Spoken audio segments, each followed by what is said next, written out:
धम्मपद चित्तवग्गो पद 3 दुन्निग्रहस्स लहुनो यत्थ कामनिपातिनो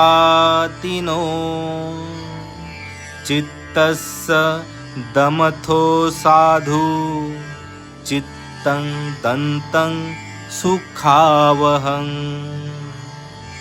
म्हणजे निग्रह करण्यास अतिशय कठीण, शीघ्रगामी, जिथे पाहिजे तिथे जाणाऱ्या चित्ताचे दमन करणे चांगले आहे.